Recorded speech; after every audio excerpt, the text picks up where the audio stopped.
I hear the clinking of glassware before I even step through the front door. The christening party has already begun. I carry a casserole dish balanced between my palms, still warm from the oven, though I know it will end up untouched on the crowded table. My heart pounds, not from the weight of it, but from the anticipation that today, finally, I will hold my grandson for the very first time.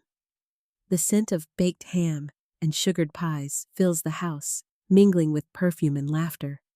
But my chest feels tight, as if every sound presses against my ribs. I move through the hallway and into the living room, where voices rise in overlapping notes of small talk. The baby is the center of the universe, cradled from one relative's arms to another's. I catch glimpses of soft skin, a tuft of dark hair, tiny fists that clench the air as though even he is reaching for something just beyond his grasp. My breath catches. I imagine those fists wrapping around my finger, my body swaying gently as I hum the same lullabies I once sang to his father. I step closer, casserole still in hand, and force a smile that feels brittle. My daughter-in-law sees me approach. Her eyes narrow, her smile flattening into a line sharp enough to cut. She shifts the baby higher against her shoulder, as if shielding him. The room tilts slightly in my vision, the air charged. I set the casserole on the sideboard, the clatter louder than I intended. My hands tremble, but I clasp them together in front of me. I choose my words carefully, gently, like someone offering an olive branch. "May I hold him?" I ask. The chatter falters around us. Someone coughs. My son looks up from where he's pouring drinks, his expression unreadable. My daughter-in-law's lips curl back, a sneer blooming where a smile should be. Her eyes sweep me from head to toe as though she is assessing damage-weighing risk. Then, without warning, she turns her head and spits thick wet onto the polished hardwood floor between us. The sound is soft, almost delicate, yet it detonates inside me like a bomb. Gasps ripple through the room. A cousin sets down her glass too quickly, liquid sloshing over the rim. My son freezes bottle still tilted in his hand, his gaze dropping instantly to his shoes. No one moves to wipe the floor. No one speaks. My daughter-in-law leans closer, her voice low, but meant for everyone to hear. Over my dead body, she says. The baby shifts in her arms, fussing against the sudden tension. She turns away, rocking him, shushing him with a sweetness that feels like acid poured on open skin. My throat tightens. The smell of honey glaze from the ham turns bitter in my nose. The casserole dish I brought, my offering of piece of tradition, sits ignored steam fogging the glass lid. My chest aches with a humiliation so sharp, it feels physical, like a blade slipped beneath my ribs. I stare at the spot where her spit glistens against the hardwood. It catches the light from the window, a small, obscene jewel. No one bends to clean it. No one acknowledges it. The silence in the room is thick, oppressive, as if we are all standing inside glass, unable to move without shattering. My breath feels too loud in my ears. My hands curl into fists at my sides, not in anger, but in desperation to keep from trembling visibly. I want to shout, to ask my son why he won't meet my eyes, but the words knot in my throat. Instead, I force myself to stand still. My body stiffens, my face schooled into the mask I wore years ago, during long nights at the hospital, holding patients' hands as machines beep their last. I learned then how to absorb pain in silence. I draw on that now, though this is a different kind of death, a death of belonging, a family of trust. The party stumbles forward, as though nothing happened. A relative laughs too loudly, trying to mend the air. Someone announces that dessert will be served soon. Chairs scrape against the floor. But my body feels nailed to the spot, every muscle clenched. My eyes glued to the child I cannot touch. My grandson's cry rises above the noise, thin and piercing. It twists inside me, a sound both foreign and achingly familiar. My arms ache with the phantom memory of rocking my own baby, my son, decades ago, when I believed love was unbreakable. The conversation resumes in fragments. An uncle tells a joke, voices rise again, plates clink. But the spit remains drying slowly on the wood. It is the only thing I see, the only proof that the moment was real and not some fevered dream. A stain that no polish can erase, a mark that tells me exactly where I stand in this house outside the circle on the other side of an invisible wall, built not of brick, but of contempt. I lower myself into a chair at the edge of the room, legs weak. I fold my hands in my lap, feeling the skin stretched tight across my knuckles. The noise of the party becomes a dull roar, distant and unimportant. My gaze drifts again to the baby, who now sleeps against his mother's chest, small face pressed into her blouse. My heart clenches a mixture of longing and grief. The sight should bring joy. Instead, it feels like watching a door close, locking me out. I do not speak again that afternoon. Words feel dangerous now, like stepping onto a floor that might collapse beneath me. I stay still, a shadow in my own family, invisible, except for the shame painted across my silence. The casserole cools, untouched condensation dripping down its sides. Laughter rises and falls, but the fracture has already formed, sharp and irreparable. My daughter-in-law rocks her child as if she is the only keeper of his world, her eyes flicking toward me once with satisfaction, as though she has won something.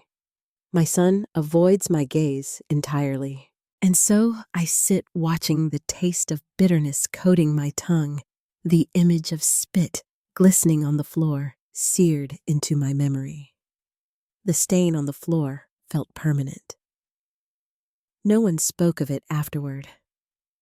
The spit dried where it landed, a dull smudge on the hardwood, but the party rolled forward as if it had never happened.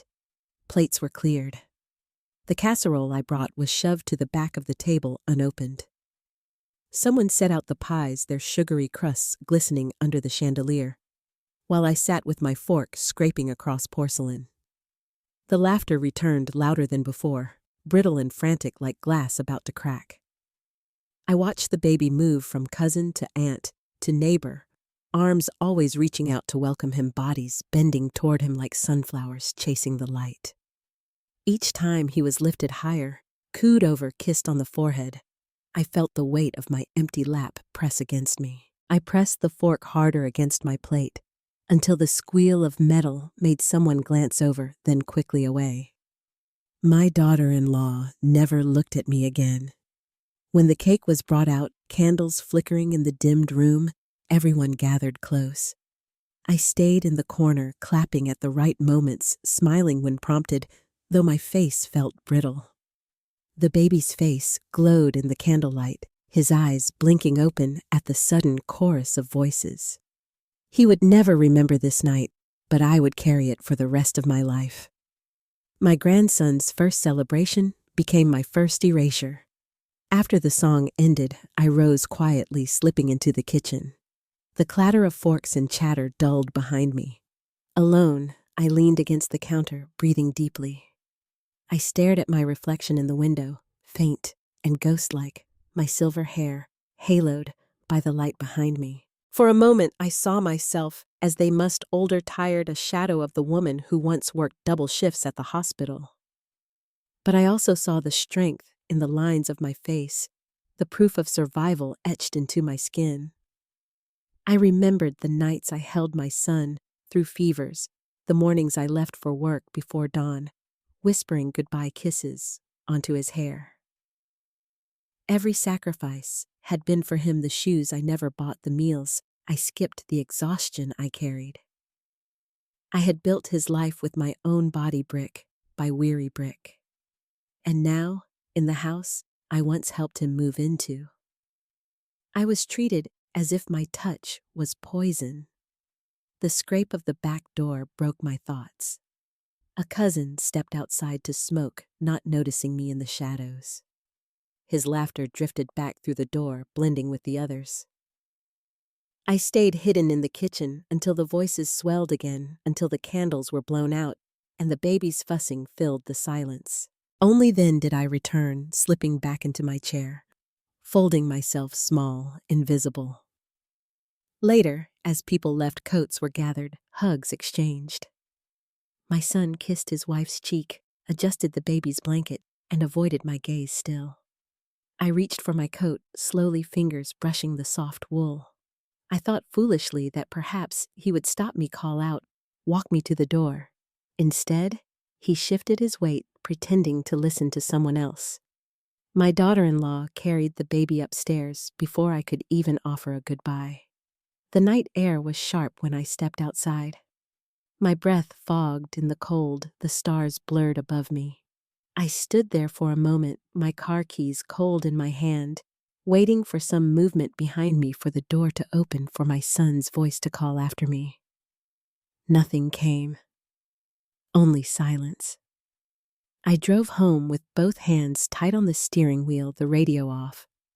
The road stretched long and empty, headlights cutting tunnels through the dark. I replayed the words again and again over my dead body. They rang louder than the hum of the tires, louder than the ache in my chest. I tried to swallow them, to let them dissolve, but they clung like glass shards in my throat. At home, I placed the untouched casserole on my counter. Steam no longer fogged the lid. Condensation had dried to streaks. I lifted the glass, served myself a square onto a plate, but when I tried to take a bite, my mouth refused. The food tasted of ash. I left it there, a half-eaten offering no one wanted. Sleep did not come easily that night. I lay awake in the dark, the silence pressing heavy around me. I thought of the baby's face, small and innocent, untouched by the cruelty that surrounded him.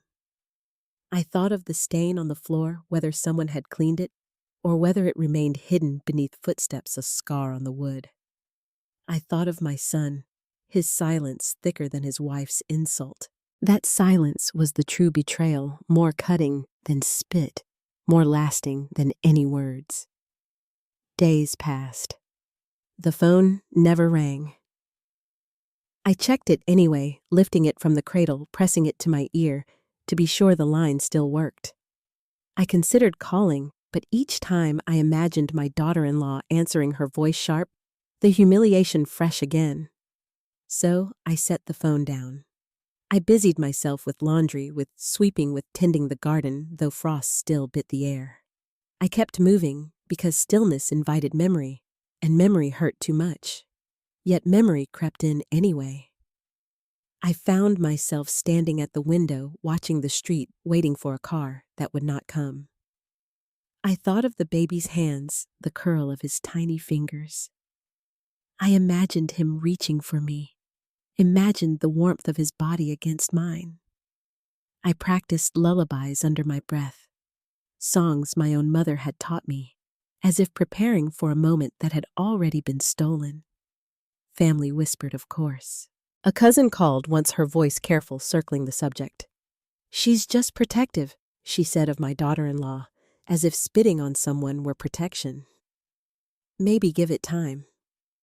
I thanked her for the call, for the attempt at comfort, but when I hung up, the silence returned heavier than before.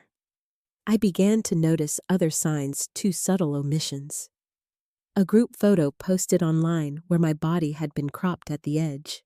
A text message about a gathering that never included my name. Stories told by relatives about weekends with the baby, weekends I had never been invited to. Piece by piece, I was being written out. The spit on the floor had been only the punctuation at the end of a sentence long in the writing. At night, I sat with my journal pen trembling against the page. I wrote what I could not say aloud.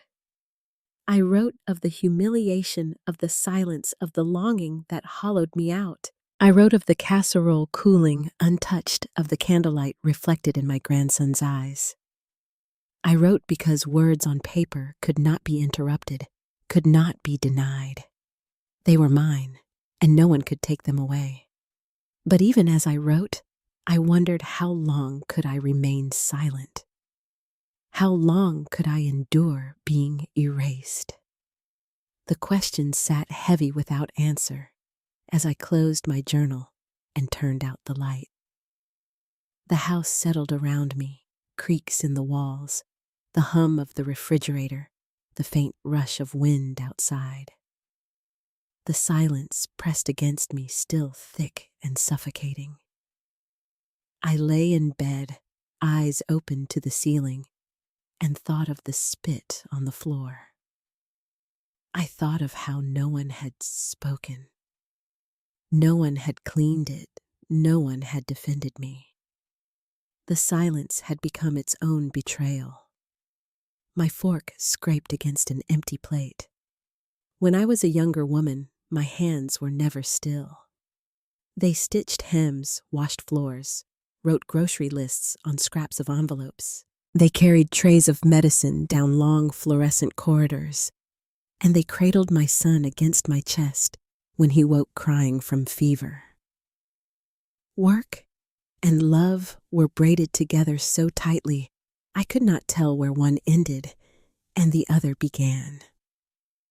Looking back now, I realize my body was both the battlefield and the shield stretched thin so that he could walk into a future without burden.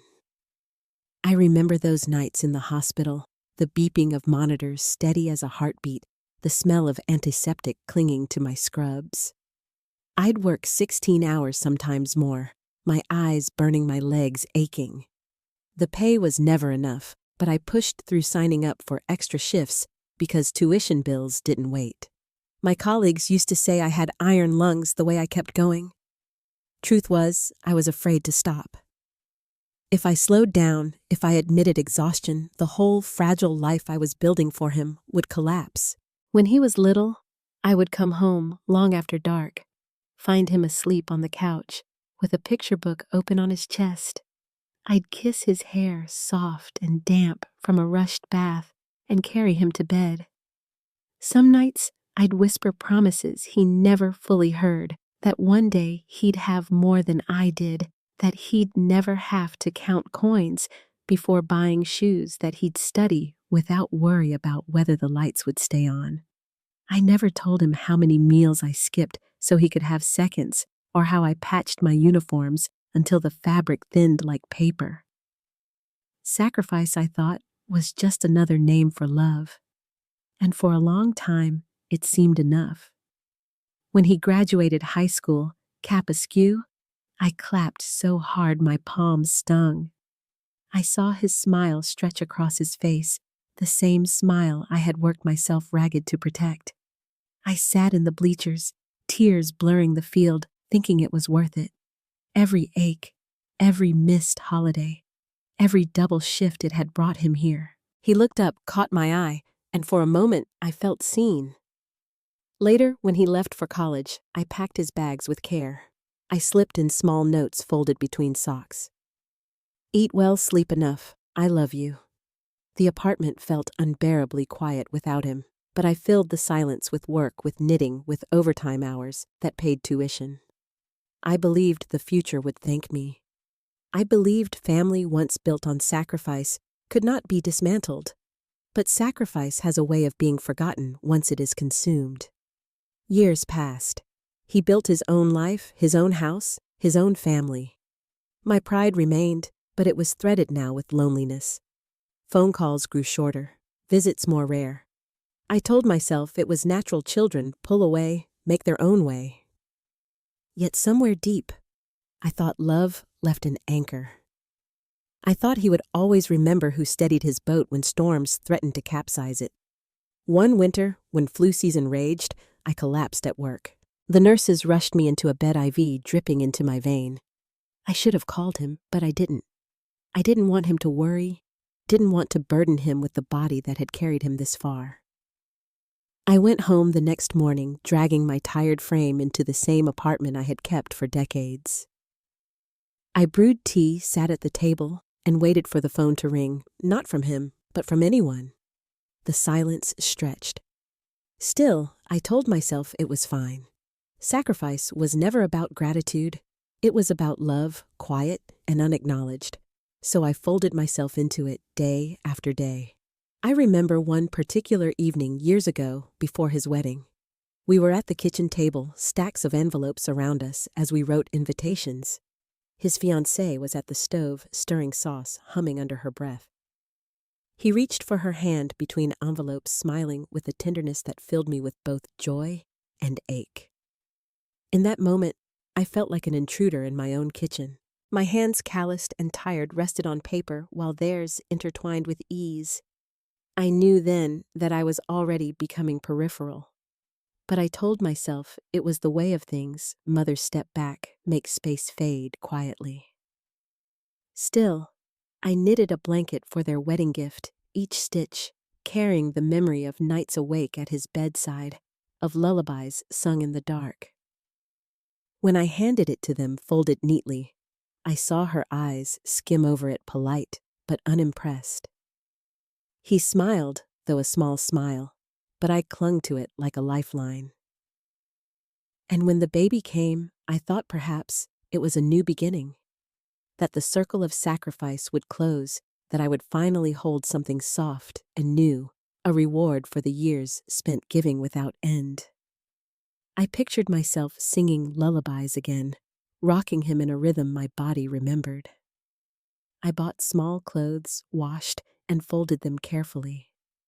I imagined the warmth of his weight in my arms. But reality met me with a sneer, with spit on the floor, with the words, "Over my dead body." The years of sacrifice did not earn me an embrace. They earned me silence, dismissal, erasure. I sit now with those memories, turning them over like stones in my palm. Each one carries its own weight, smooth in places, jagged in others. They are the proof of my life, of my love. But in this family, they are invisible. The sacrifices that once held everything together have become the reasons whispered against me, fragile, unstable, unfit. My labor has been rewritten as weakness. My endurance recast as instability. And yet, when I close my eyes, I still see his childhood face, lit by the glow of a nightlight, smiling up at me with trust. That memory cannot be rewritten. That boy still exists in the marrow of my bones, even if the man he became has turned away. The truth presses down heavy. All the giving in the world cannot guarantee being held in return. My hands had always held, never harmed. The exclusions did not happen all at once. They crept in quietly, like water seeping under a doorframe. At first, they looked like ordinary oversights. A phone call not returned. A dinner rescheduled. A photo posted online where I was just outside the frame. Small things easy to dismiss. But stacked together, they began to tell a story. My place in the family was shrinking piece by piece. I remember one Thanksgiving. The kitchen had always been my domain, the space where I roasted turkey until the skin blistered golden, where I mashed potatoes by hand, because I believed food carried more love when stirred by muscle, not machines. That year, though, my daughter-in-law sent out a group text announcing she would host.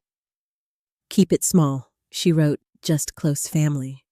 I stared at the message, confusion blooming in my chest. Was I not close family? I called my son to ask. His voice was careful, measured, as if speaking to a child. "Mom, she just wants to try hosting.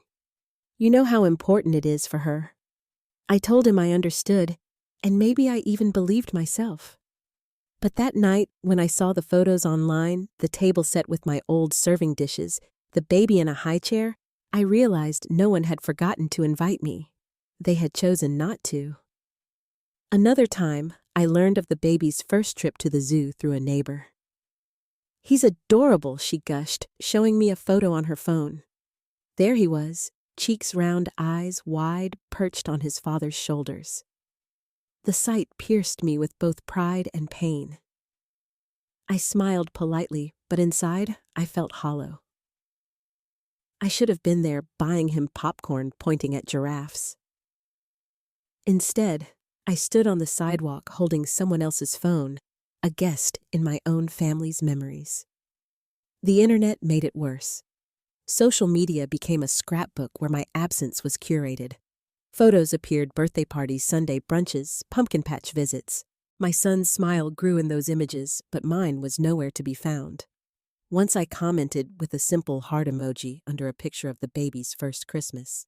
Minutes later, the comment vanished, deleted. The message was clear: I was not welcome, not even in the margins. At church, people asked, "How's the little one?" I lied with a smile, saying he was growing fast, saying he loved trucks, saying anything I could glean from overheard scraps or filtered posts. Shame burned in me because I knew less about my grandson than strangers did. Each lie was a stitch sealing my lips shut, each omission a reminder that I had been cut out of the story. My son called less often. When he did, the conversations were clipped full of static silence. I asked about the baby, about milestones, about whether he'd taken his first steps. He would answer with a distracted "yeah" or "not yet," his voice tight, as if he were holding back more than words. Then inevitably his wife's voice would echo in the background, sharp, asking who he was talking to. And the call would end quickly, leaving me clutching the phone like a lifeline fraying in my hands. I began keeping a notebook by the phone, jotting down every call, every visit, every omission.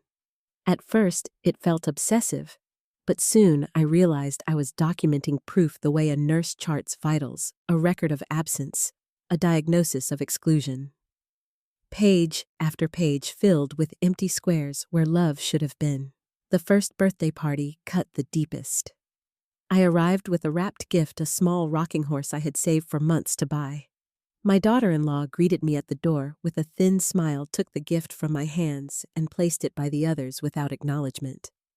During the singing of Happy Birthday, she held the baby tight, not once offering him toward me. When the cake was cut, slices passed from hand to hand, I noticed one never reached me. I sat with an empty plate, my fork scraping against porcelain again, the sound sharp as the memory of spit on the floor. Later that night, scrolling through photos online, I saw the rocking horse in the background, wrapped but unopened.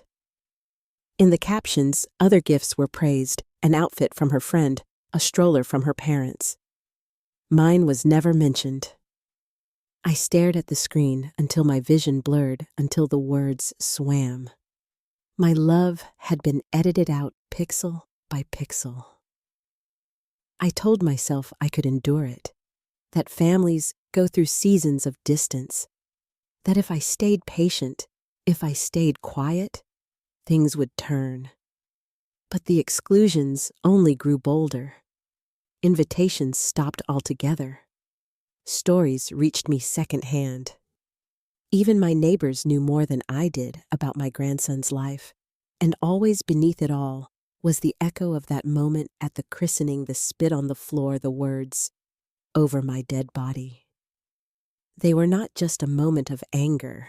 They were a manifesto, a declaration of war disguised as domestic life.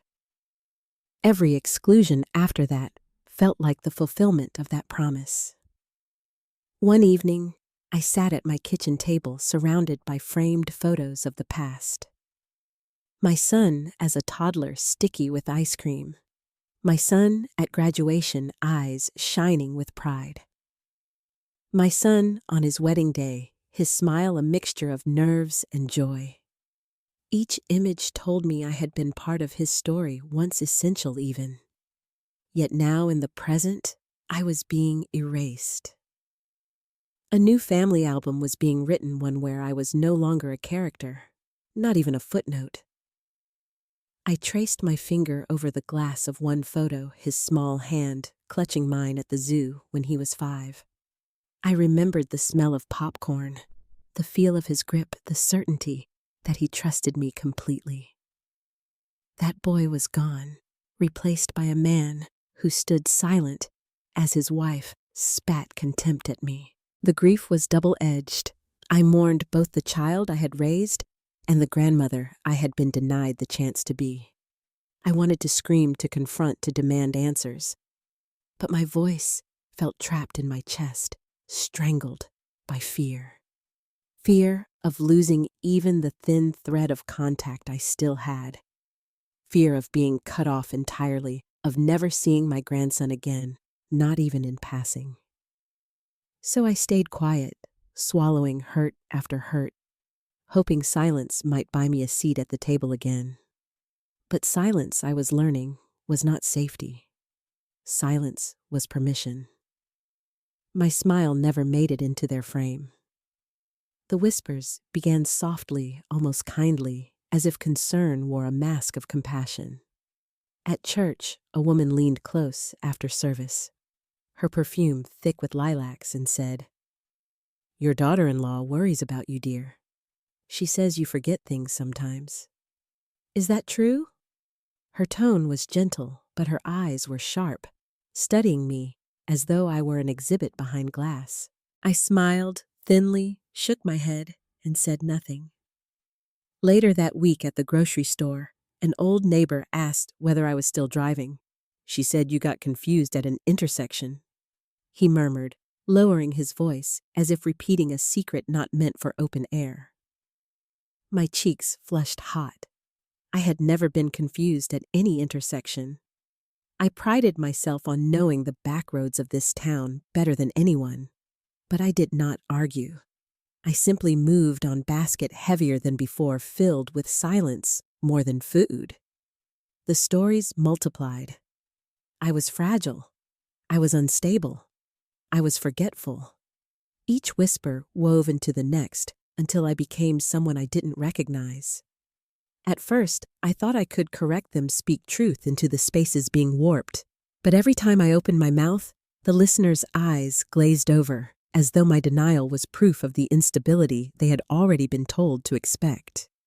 It was a trap I could not escape. The more I defended myself, the more guilty I seemed. I began to wonder how many believed it, whether my own son had nodded when she painted me this way, whether he had stood silent while my identity was dismantled word by word.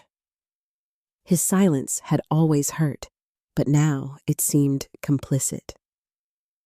To stand by while someone else rewrote me was its own form of betrayal. One afternoon, I received a call from a cousin I hadn't spoken to in months. Her voice was hushed, urgent. "Listen, I don't know what's going on, but she told everyone you're not safe around the baby. She said you have episodes." The word hung in the air, foreign and filthy. My knees buckled, and I sank into the nearest chair. Episodes. As if I were a danger, a storm that might break at any moment. I could hardly breathe. After that, I noticed people looking at me differently, hesitant, pitying, skeptical. At the pharmacy, the clerk double-checked my prescription as though afraid I might not remember how to take my own pills. At the diner, a friend from work asked if I was getting enough rest, her eyes darting with pity. I had spent my entire career caring for others, keeping track of medications, charting vitals with precision, and now I was being recast as incompetent. The irony was sharp enough to cut. One evening, unable to shake the weight of it all, I pulled out my old nursing badge. The plastic was scratched, the photo faded, but it was proof I had once been trusted with life and death, with steady hands and sharp judgment. I traced the outline of my own face in the picture, remembering the woman I used to be. But in the mouths of others, that woman had been erased, replaced by someone weak, unreliable, unstable. It wasn't just reputation, it was a weapon. I began to understand the danger. In this country, whispers of instability can find their way into legal documents, into courtrooms, into custody hearings. Words spoken in kitchens can become ink on paper. I had seen it happen to patients stripped of autonomy because family members declared them unfit. I never thought I would be on that path myself. But the signs were there, undeniable. The fear grew sharper each time I reached for the phone and hesitated. If I called my son to confront him, would he hear me? Or would he already believe the lies? Would my voice only confirm the story that I was emotional, irrational, unstable? Silence seemed safer, but silence also felt like surrender.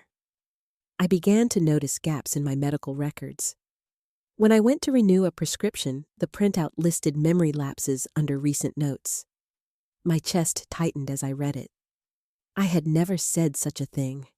I asked the receptionist to see the full record, but she told me to call the clinic's office. When I did, they brushed me off. Probably just a clerical error, ma'am. Nothing to worry about. But I was worried. Deeply. Because this was no longer just whispers. This was evidence. At night, I lay awake staring at the ceiling. My mind replayed the progression. First the spit on the floor, then the cropped photos, now the whispers turned to ink. A pattern had formed clear and deliberate. My daughter-in-law wasn't just lashing out in anger. She was building a case piece by piece, story by story, until the woman I knew myself to be would no longer exist in anyone else's eyes. I remembered sitting in the break room at the hospital years ago, reading an article about elder abuse. It had described how daughters, sons, in-laws sometimes isolated older family members, controlling narratives, controlling access, until the elder was powerless. I had shaken my head, then thinking, not me, not my family. Yet here I was, living it. I began keeping a new journal, separate from the one where I poured my feelings. This one was factual, clinical, like the patient charts I once maintained. Dates, times, names. Neighbor said X. Clerk repeated Y. Medical record showed Z. It felt desperate, but it also felt necessary. Proof, I thought. I would need proof. The whispers followed me everywhere. At the library, a librarian offered me large print books I hadn't requested. At the park, a fellow church member offered to walk me home, though I had never asked for company. Each kindness was laced with the assumption that I was fragile, fading. I smiled politely, but inside I raged. Not because they meant harm, but because someone else had stolen my image and replaced it with weakness. And still, through it all, my son remained silent. He called once briefly, his tone hurried. I asked about the baby, his laugh, his first words. My son answered flatly, he's fine. Then after a pause he added, Mom, maybe just give her space. Don't push. My throat tightened. I wanted to scream that it wasn't space she wanted, it was erasure. But I bit my tongue. His voice was distant, already slipping away. When the call ended, I sat in my chair, staring at the quiet room around me. The silence was thicker than ever, pressing against my chest. I thought of the baby's small face, the softness of his cheeks, the weight I had never felt in my arms. I thought of how stories about me were being woven into his future stories that would shape how he saw me, if he ever saw me at all. The whispers had become more than words. They were rewriting me, turning me from a grandmother into a ghost. My own voice felt smaller in every room. The clinic's waiting room smelled of disinfectant and burnt coffee, a combination that reminded me too much of my years working as a nurse. I sat in a plastic chair purse balanced on my lap, staring at the posters on the wall about flu shots and heart health. My name was called, and I followed the nurse down a narrow hallway, the sound of my sensible shoes echoing against tile. I wasn't there for an illness, not really. I was there because I needed to see the truth written down. For weeks, I'd felt the weight of those whispers pressing against me, claims that I was unstable, forgetful, unsafe. I wanted proof that they weren't real, that my record reflected the woman I knew myself to be. I asked the receptionist for a copy of my medical notes, invoking my rights under HIPAA, the law I had once explained to patients myself. She nodded polite and told me to wait. The folder arrived in my hands thicker than I expected. I carried it home, heart-hammering, and laid it flat on the kitchen table. The afternoon light slanted across the pages as I flipped through. At first, everything looked normal: blood pressure readings, prescriptions, renewed routine checkups. But then I noticed the gaps. A line left blank where notes should have been, a visit logged with no details, and then worse, the words. Patient shows signs of forgetfulness. Reports difficulty keeping track of medication. Family concerned about safety. I froze, eyes locked on the sentences. I had never said those things. I had never once missed a pill. I kept my prescriptions in a pill box with compartments for each day, each dose, the way I'd done for patients decades ago. And who was this family expressing concern? No one had accompanied me to appointments. No one but her. My hands shook as I turned the pages, each one heavier than the last. More lines, more insinuations. Emotional distress observed. Unreliable historian. Words that in a court or a hospital could strip a person of credibility. Words that could turn a grandmother into a liability. I felt dizzy, gripping the table's edge until my knuckles whitened. The house seemed to tilt, the hum of the refrigerator too loud, the air too thin. I read the lines again and again, trying to make sense of them, but they glared back like accusations etched in stone. It was no longer whispers carried by neighbors. It was ink, permanent and damning. The next morning, I returned to the clinic. My voice trembled as I asked about the entries. The receptionist, young and distracted, barely looked up from her screen. Probably just clerical errors, she said. Happens all the time. Don't worry about it. She slid the folder back across the counter with a smile too practiced, too dismissive. But I did worry, because I knew what clerical error could mean. I had worked long enough in the system to see how mistakes became truths once written, how one unchecked box could determine whether someone went home or into care. I had seen families argue, doctors shrug, and patients lose everything because the paper told a different story than their mouths could. That night, I sat at my kitchen table with the folder open again. I highlighted the suspicious entries, my hands steady.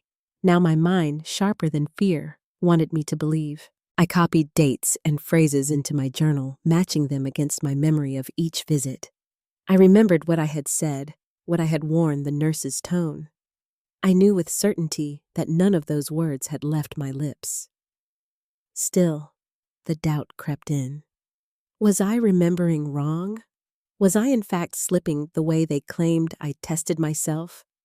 Reciting multiplication tables, naming all the presidents in order, recalling every address I had lived at since childhood. The answers came quick, crisp, as if summoned by muscle memory. My mind was intact. The lies were not mine. The hardest part was realizing who might be behind them. The handwriting was neat, but unfamiliar initials signed by doctors I rarely saw. Yet the phrases unstable, confused, unsafe echoed exactly what my daughter-in-law had hissed at the party, what neighbors had repeated in lowered voices. It was her language transplanted onto official paper. She had been feeding them stories, or worse, slipping notes into places they didn't belong. The betrayal pressed heavier than the words themselves. She hadn't just spat on the floor. She was spitting on my name, my identity, my future. And my son, did he know? Did he stand by while my life was rewritten line by line?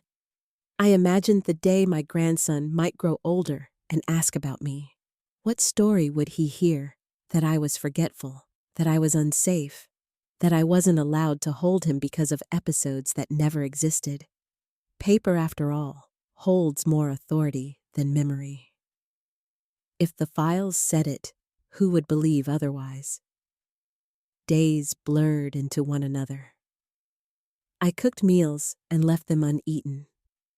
I sat in the garden soil, cool beneath my fingers, pulling weeds until my hands ached. Yet the folder always called me back inside its weight, undeniable. Proof and danger all at once. I considered burning it, erasing the lies with flame. But then, I thought of the years I'd spent charting vitals, documenting facts for patients who couldn't speak for themselves. I knew better than anyone paper was power. If I destroyed it, I destroyed both the lies and the evidence. So instead, I photocopied every page at the library, feeding them into the machine, until I had duplicates stacked neatly, my own counterweight to her narrative. One evening, I sat in my chair, copies spread around me like a fortress. The lamp cast a warm glow, illuminating each false phrase. I realized then that this was no longer about family dinners or party invitations. This was larger, more dangerous. She wasn't simply excluding me, she was erasing me legally, medically, socially. She was preparing a world in which I no longer existed except as a cautionary tale. My chest tightened, but alongside the fear came clarity. If I did nothing, I would vanish. If I stayed silent, the paper would outlive me. I could not let her words become the only record. That night, as I closed the folder and set it carefully back in my drawer, I felt a shift inside me. Small, but steady, like the first turn of a key in a lock. The whispers had become ink, but ink could be challenged. Lies could be exposed. I had been a nurse, a mother, a survivor. I had navigated harder corridors than this. I looked at my hands, lined and steady in the lamplight. They had once held patience through their last breaths. They had held my son through storms of childhood. And though I had been denied the chance to hold my grandson, I knew these hands were still capable of fighting. For the first time in months, I allowed myself to believe I was not powerless. The paper had wounded me, but it had also given me proof. Proof I could use. Proof that would lead me toward the truth hidden beneath silence. The empty lines told louder truths. The envelope came to me, not through the front desk, not by any official channel, but slipped discreetly into my hand by a nurse I barely knew. Her eyes darted around the clinic hallway, making sure no one noticed. She whispered, "You didn't get these from me," and walked away before I could even thank her. My palms sweated as I tucked the envelope into my purse heart, hammering as though I had been handed contraband. At home, I sat at the kitchen table, the same place where I once helped my son with his math homework, the same table where I had sewn patches into his jeans. I opened the envelope slowly, afraid of what waited inside. The papers were copies of my medical notes, but not the ones I had seen before.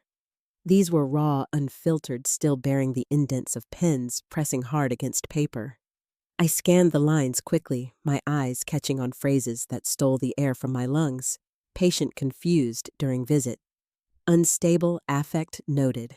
Family concerned about grandmother's capacity to provide safe care. The handwriting was neat, rounded, deliberate, but it wasn't mine. And though the notes were signed with a doctor's initials, the phrasing carried a voice I recognized too well. The words mirrored my daughter-in-law's tongue, the very phrases she had spat with venom in front of witnesses. Only now they sat dressed in clinical ink, transformed into official record. My chest tightened. I pressed my hand against the page, tracing the letters as if touch could change their meaning. They accused me silently, damning me with lies. Every line was a chisel against my identity, carving me into someone fragile, dangerous, unfit. I thought of my grandson, still too young to know truth from fiction. If these notes ever surfaced in court, if they ever shaped custody or visitation decisions, what would he learn of me? That his grandmother was unwell, that she couldn't be trusted, that she was a ghost, unworthy of holding him. Paper was more permanent than memory. Paper would outlive me. For hours, I sat with those copies spread across the table. Afternoon light shifted into dusk, the room darkening around me until the words seemed to glow against the paper like wounds that refused to close. I felt a sickening blend of rage and fear, a storm I couldn't contain. My hands trembled, but not with weakness, with something closer to resolve. I pulled out the photocopies I had made earlier, compared them line by line. The gaps in the official record now made sense. Notes had been swapped, altered, rewritten. I recognized subtle differences in handwriting phrases recycled from conversations my daughter-in-law had thrown like daggers. She had whispered them in kitchens and living rooms, and now she had etched them into documents meant to define my health, my future. I stood abruptly, the chair scraping against tile. My body buzzed with restless energy, with the need to act. I walked to my bedroom, opened the drawer where I kept old mementos, and retrieved my nursing badge once again. I stared at the faded photo of myself, the woman who had once charted vitals with precision, who had been trusted with fragile lives. That woman still lived inside me, and she would not be erased. I returned to the kitchen, spreading the notes across the table once more. I circled each false phrase with a red pen, underlining the lies, reclaiming the paper in my own hand. The ink bled through, defiant, marking the difference between truth and fabrication. The phone rang, startling me. I glanced at the caller ID, my son. For a moment, hope flared. Maybe he knew. Maybe he had discovered what she'd done. I picked up quickly, my voice trembling. "Hello?" But his tone was flat, distracted. "Just checking in." I wanted to scream, to tell him about the envelope, about the lies dripping from the pages in front of me. Instead, fear strangled me. What if he already believed her? What if my words only confirmed the picture she had painted? So I said, "Little," answered his questions with politeness, and listened to the background noise of his new life, the clatter of dishes, the faint cry of the baby. He ended the call quickly, promising to talk later. The silence afterward was heavier than the lies. That night, I couldn't sleep. I lay awake, the papers spread across my bed, staring at them under the dim light of the lamp. Each forged note pulsed like a wound. I heard her voice in my head, sneering, spitting over my dead body. This wasn't just a phrase of cruelty, it was a mission statement. She was building a wall of paper brick by brick to keep me from my grandson forever, and my son was letting her. By dawn, my decision was made. I gathered the papers, slipped them into a new envelope, and labeled it in bold letters, "Evidence." I placed it in my purse, heavy as a stone, and dressed for the day with a steadiness I hadn't felt in months. The mirror reflected a woman lined with age, yes, but also with resolve. My hair was silver, my hands bore scars of work, but my eyes were clear. I drove to the office of an elder law attorney I had once seen advertised in the local paper. The receptionist raised her eyebrows at my envelope, but ushered me in. When the attorney sat across from me, legal pads stacked neatly at his side, I placed the envelope between us like an offering. My voice trembled as I explained, but each word grew steadier as I laid out the timeline, the whispers, the omissions, the forged notes. His eyes narrowed, his pen moving quickly across the pad. "You have proof," he said finally. That changes everything." The words sent a shiver through me, not fear this time, but something like power. For so long, I had been shrinking, silenced, erased. But now, I had proof in my hands, proof strong enough to pierce lies. When I left his office, the autumn air felt sharp and clean. The sky stretched wide above me. I clutched the envelope against my chest, the papers inside no longer just wounds, but weapons. For the first time since the christening, I felt the faintest flicker of control. The fight had begun, and I was no longer only a victim. Her handwriting stared back at me like a scar. The envelope sat on my kitchen counter for days, a silent presence that seemed to breathe whenever I entered the room.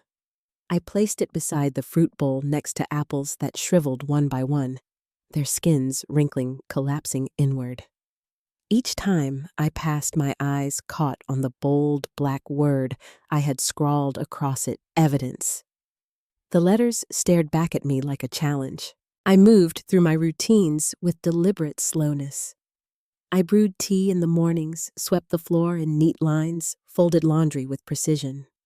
On the surface, everything looked ordinary, but inside, I felt the shift. My silence was no longer submission, it was strategy. I spoke little to friends, less to family, and nothing at all to my son. Each withheld word became a small stone in the wall I was building inside myself, a wall that kept my resolve steady. At night, I spread the papers across the table again, circling lies in red, jotting notes in the margins. Not said, not true, not me. The repetition steadied me. My handwriting was shaky at first, but grew firmer with each session, as though I was reclaiming ownership of the page. The lies could sit there in neat, rounded ink, but beside them was my truth, loud and defiant, in red. My phone buzzed one evening, my son's name glowing on the screen. For a long moment, I considered answering. My thumb hovered over the green button. I imagined telling him everything about the forged notes, the envelope, the attorney's measured words. But the memory of his silence at the christening, his silence when whispers spread his silence every time I reached for him, those memories held me back. I pressed decline. The call went to voicemail. I didn't listen. Instead, I picked up my pen and wrote in my journal. His silence is its own answer. I began gathering quietly, methodically. Bank statements, utility bills, prescription refill slips, all proof that I was not the woman she claimed I was. My records were neat, precise, unbroken. Each sheet of paper went into a binder labeled by year, my own defense archive. I bought a small safe and placed it in the closet, the kind meant for passports or heirlooms.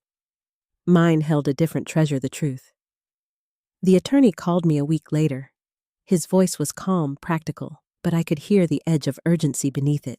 "These notes are serious," he said. "We'll need affidavits, maybe testimony from colleagues or neighbors who can speak to your competence. The sooner we prepare, the better." Colleagues, neighbors. My mind reeled. Would they even remember the woman I was? Or would their minds already be clouded by the whispers I thought of the churchwomen, the pharmacy clerk, the grocery store neighbor? Their eyes had already shifted, already judged. Still, I agreed. What choice did I have?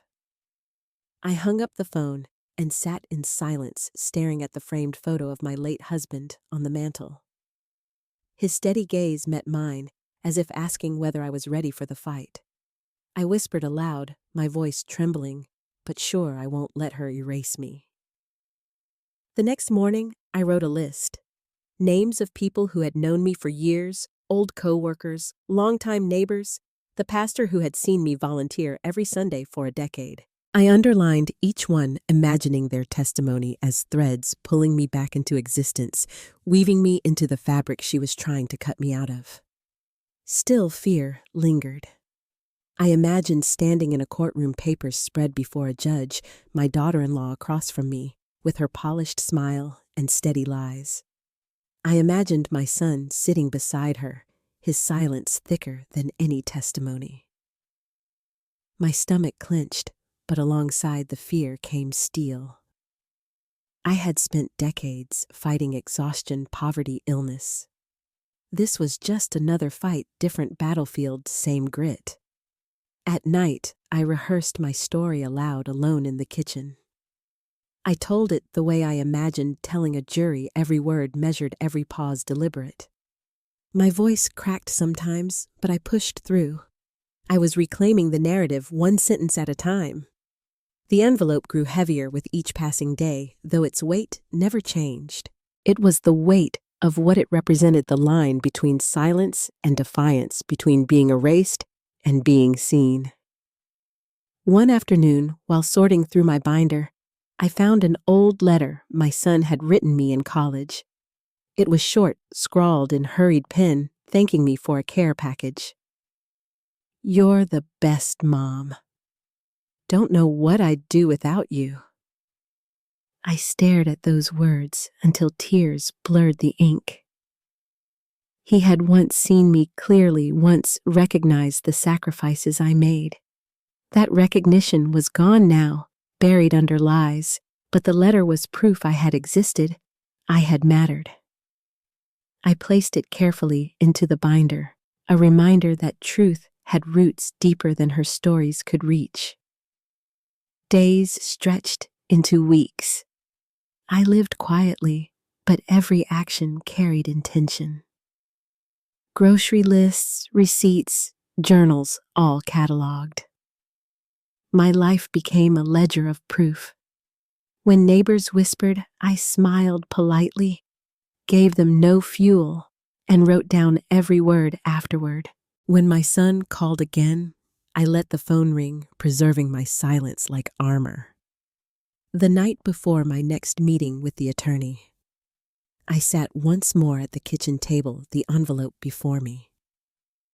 I ran my fingers over its surface, feeling the ridges of the letters.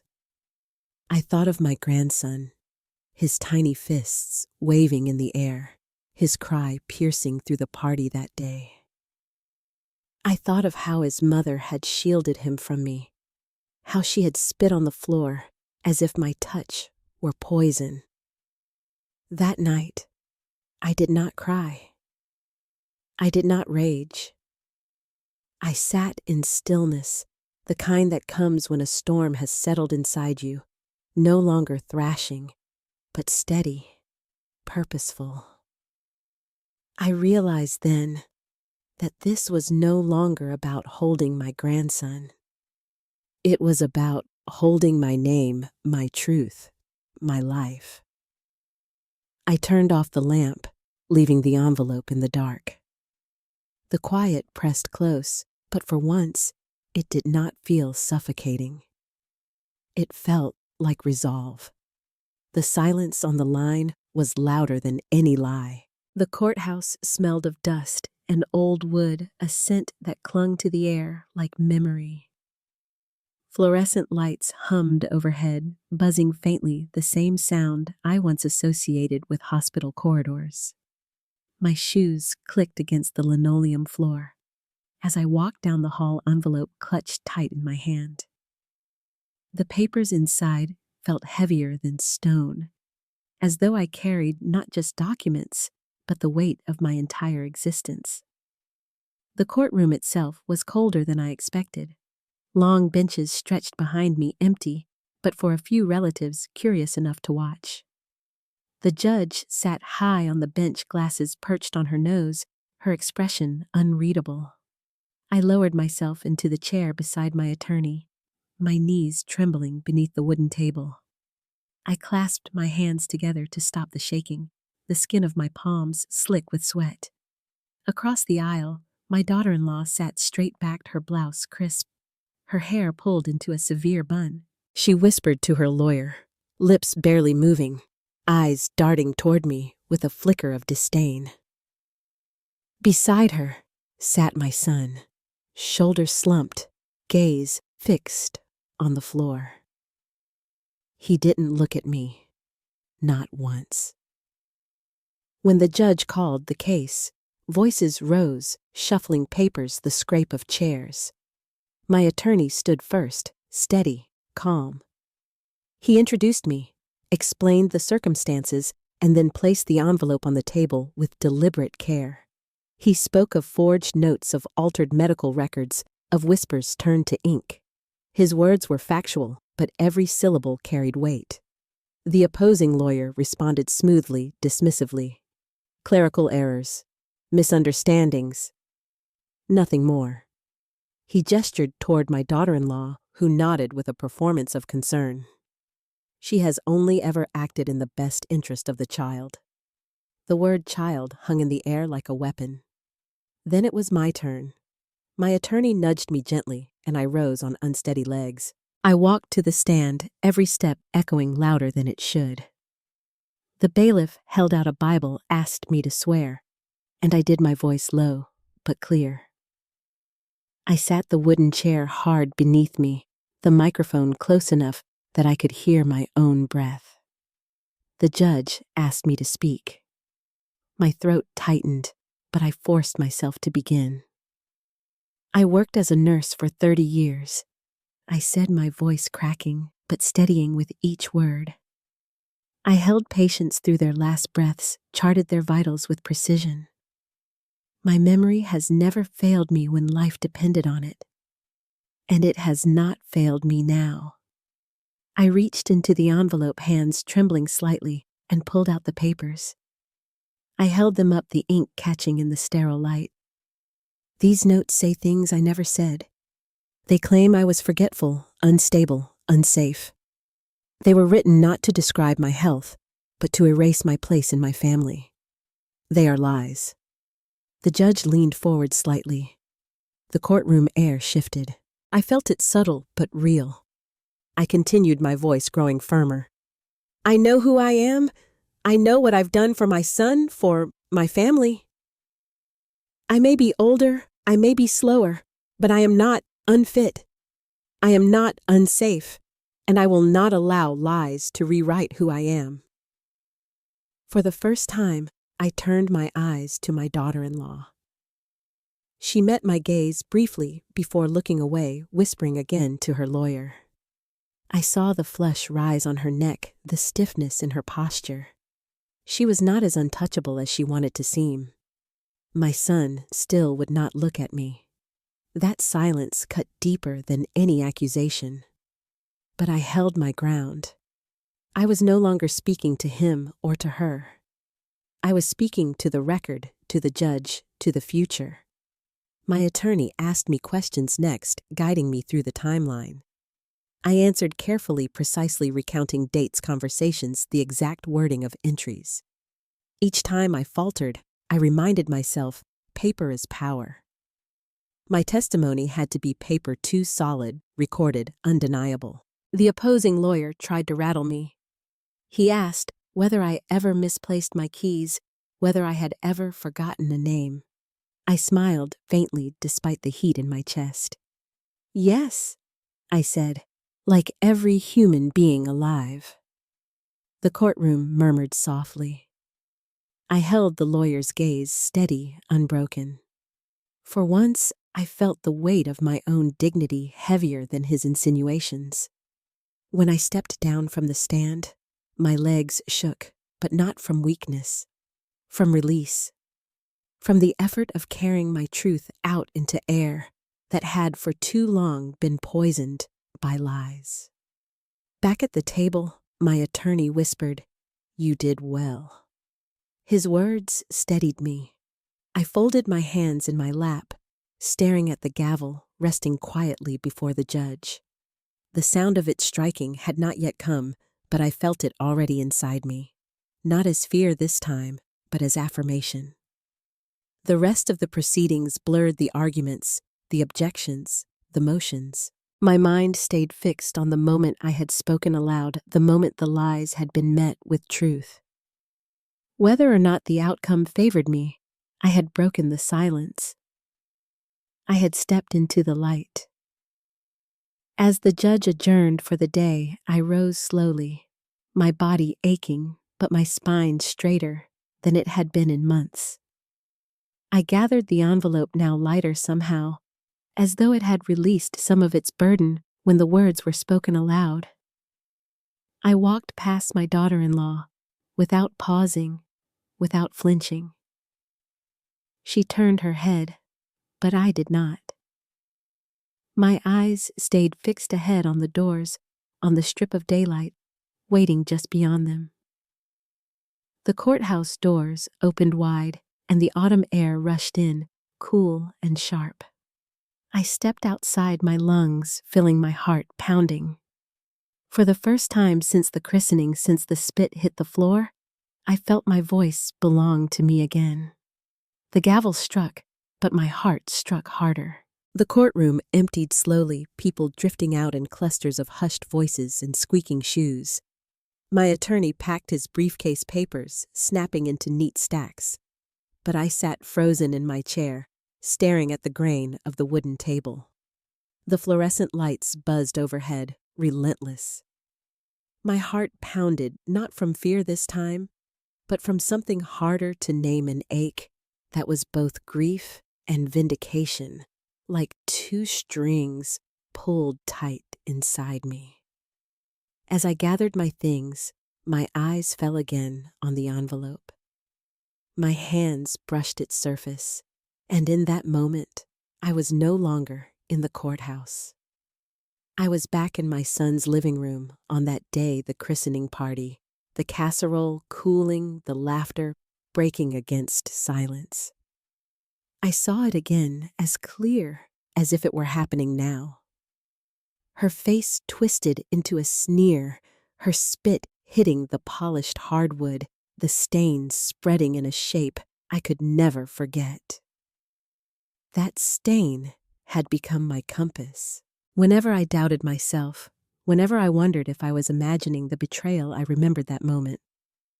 It was not rumor, not hearsay. It was an act committed in front of witnesses, in front of my son, in front of God himself. It was the truth I carried in my body, as vivid as any scar.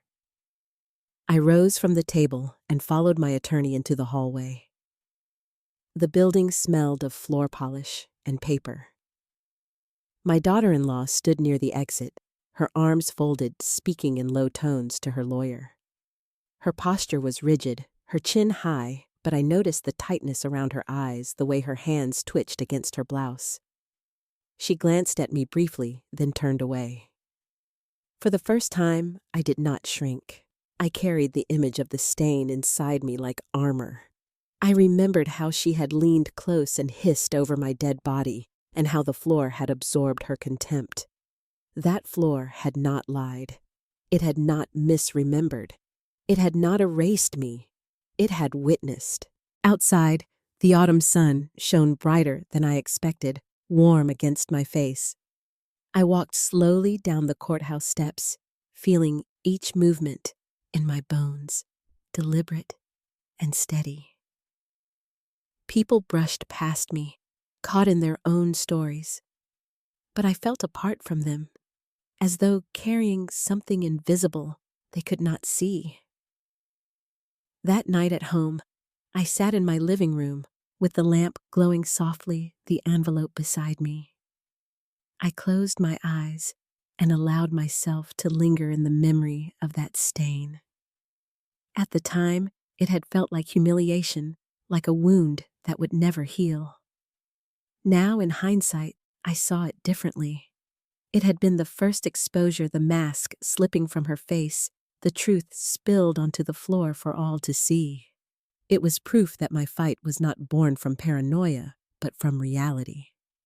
I imagined myself back at that party, but this time, instead of shrinking into silence, I saw myself standing tall, pointing at the stain, demanding witnesses to acknowledge what they had seen. I replayed the scene until my breath steadied. The stain was no longer a mark of shame. It was a reminder that silence had protected her, not me. In court, silence was breaking. The following day, I returned to the attorney's office. He spread the documents across his desk, tapping a finger against the forged notes. "We're building a case not just on evidence," he said, "but on credibility. Your testimony today was strong. Very strong." He leaned back, studying me. "But we'll need more. Witnesses, character references, anything that shows the contrast between who you are and what these papers claim." I nodded slowly, though the thought of asking others made my stomach knot. So many had already looked at me differently, their eyes clouded by whispers. Would they stand for me now, or would they turn away? That night, I called an old friend from the hospital, a woman who had worked with me for years. My voice trembled as I explained. She listened quietly, then said, "I remember you pulling double shifts when no one else could. I remember you catching errors in charts that saved patients. I'll speak for you." Her certainty cracked something inside me, releasing a breath I hadn't realized I was holding. One by one, I reached out an old neighbor who remembered me mowing my lawn at dawn, a church member who remembered me organizing food, drives a colleague who remembered my steady hands during crises. Each yes stitched me back into the fabric of community, undoing threads my daughter-in-law had tried to cut away. Still at night, when the house was quiet, the stain returned to me.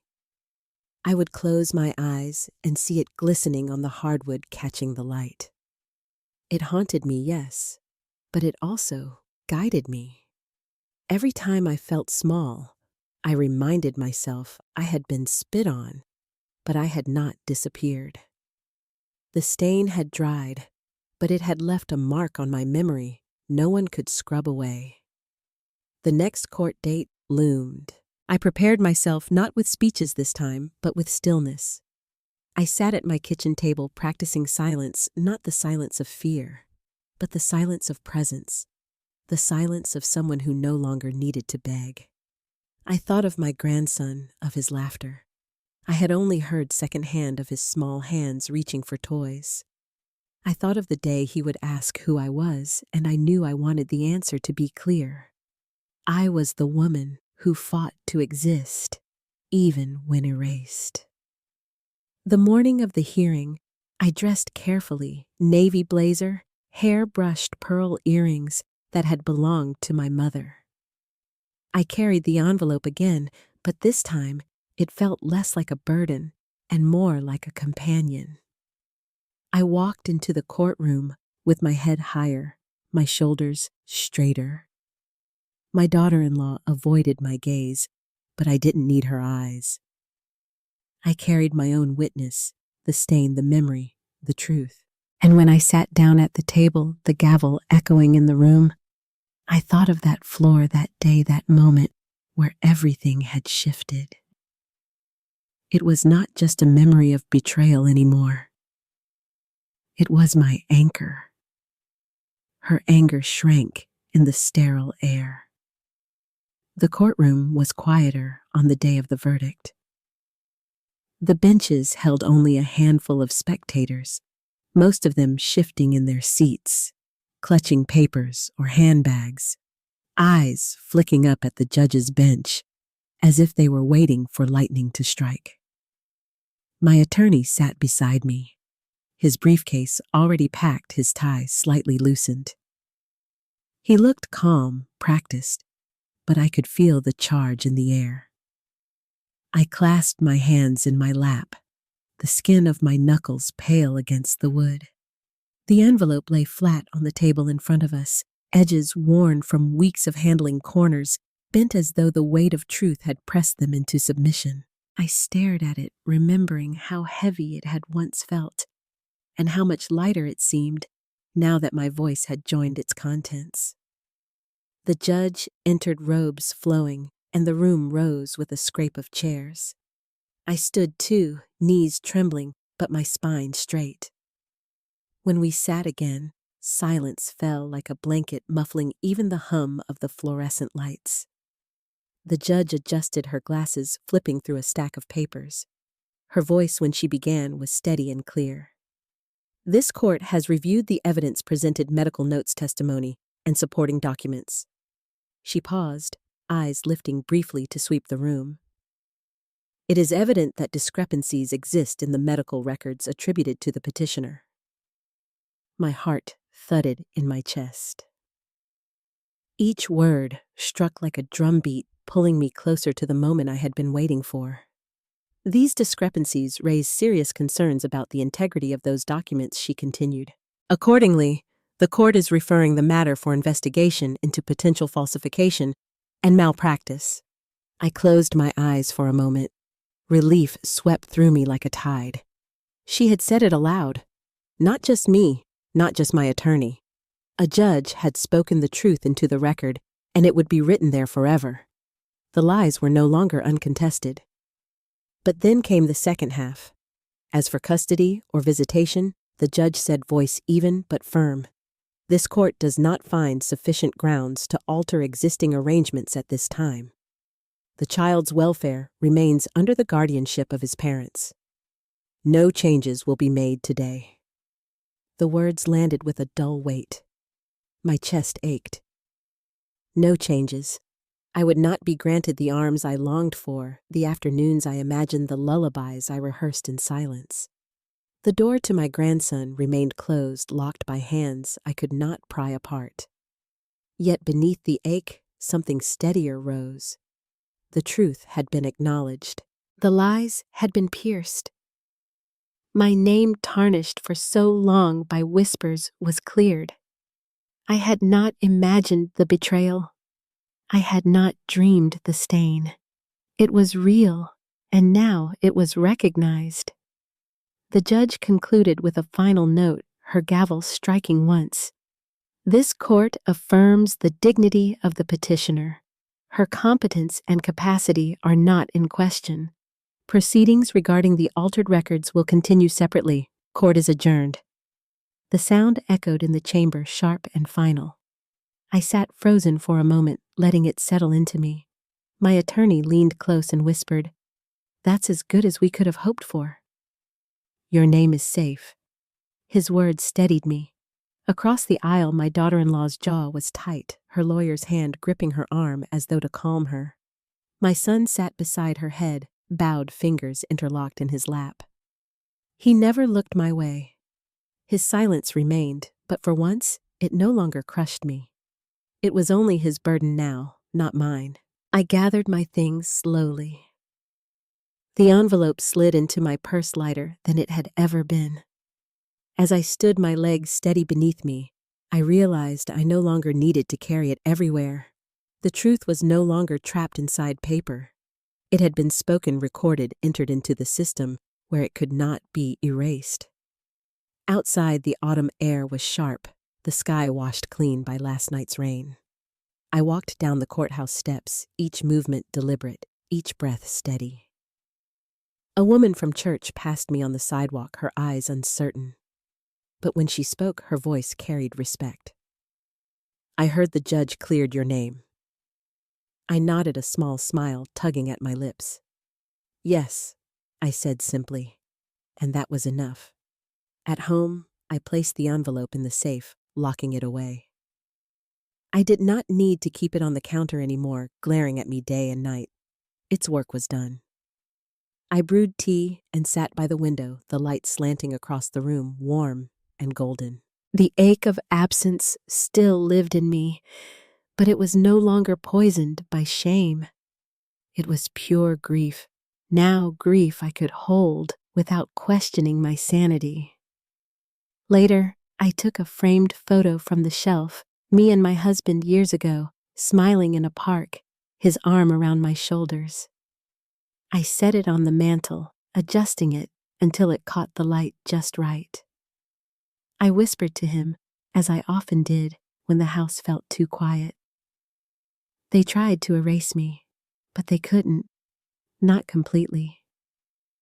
I thought of my grandson, his tiny fists, his soft hair, the laughter I had yet to hear in person. He was still out of reach. But someday he would grow, and someday he would wonder. When that day came, there would be a record, not just papers, but testimony, truth preserved in the voices of those who stood for me. He would know I had not vanished. I rose from the chair, shoulders lighter. My fight had not given me everything I wanted, but it had given me back myself. That was enough to begin again. My name at last belonged to me again. The house was silent when I stepped inside, the kind of silence that used to suffocate me, but now felt like an old shawl draped across my shoulders. I hung my coat on the hook, slipped off my shoes, and stood still for a long moment in the entryway. The trial was behind me.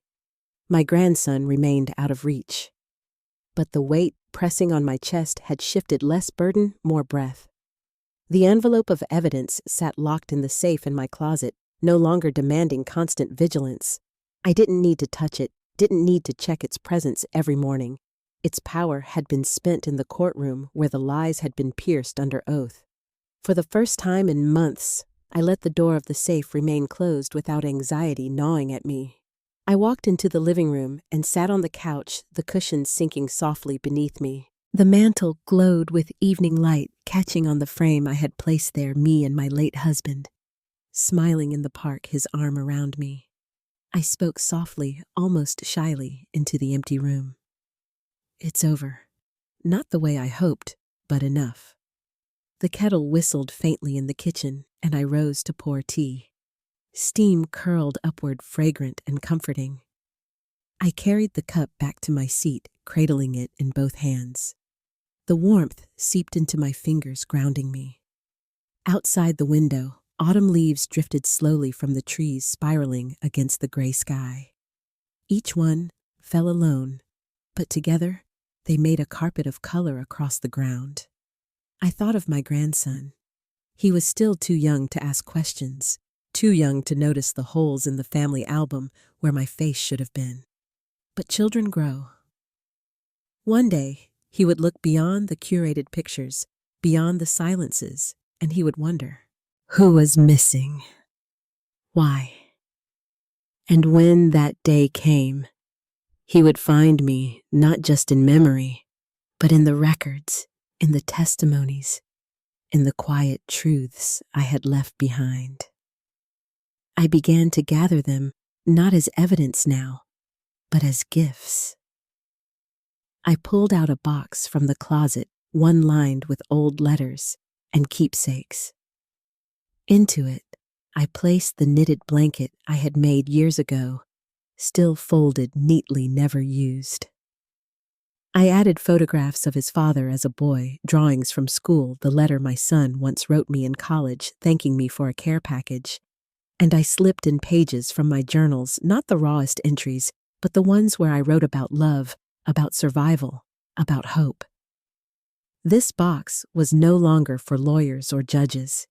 It was for him, a time capsule of truth waiting patiently for the day he would need it. The stillness of the evening deepened. I set my teacup aside and lit a small candle on the mantel. The flame flickered gently, casting shadows across the room. For years, I had feared silence, equated it with erasure. But now in this moment, silence was something else entirely. It was peace. It was ownership. It was mine. I thought of the courtroom, the gavel echoing the judge's voice, affirming my competence. I thought of my daughter-in-law's rigid posture, her anger shrinking in the sterile air. I thought of my son's bowed head, his silence no longer a weapon against me, but a mirror of his own choices. And I thought of myself not erased, not unstable, not fragile, but whole. For so long I had chased inclusion, begged for space at the table, pleaded for arms to hold my grandson. But sitting there in the glow of the candle, I realized I no longer needed permission to exist. My worth was not defined by her approval or his silence. My worth was written in decades of sacrifice, in the lives I had touched as a nurse, in the love I carried still for a child and a grandchild, even if they could not yet return it. I rose and walked to the mantel, resting my hand on the photo frame. My husband's eyes smiled back at me through time. "We're still here," I whispered. "They couldn't erase us." The clock ticked softly. The tea cooled in my cup. The world outside sank into twilight. I wrapped myself in a shawl and sat by the window, watching the first stars prick the sky. Somewhere miles away, my grandson slept in his crib, unaware of the storm that had surrounded his name. One day, I believed he would know. And when he came looking, I would be ready with open arms, with truth preserved, with love that had endured every attempt to smother it. The stillness no longer felt empty. It felt full of memory, of survival, of hope. I breathed it in, steady and deep. The frame glowed quietly in the evening light.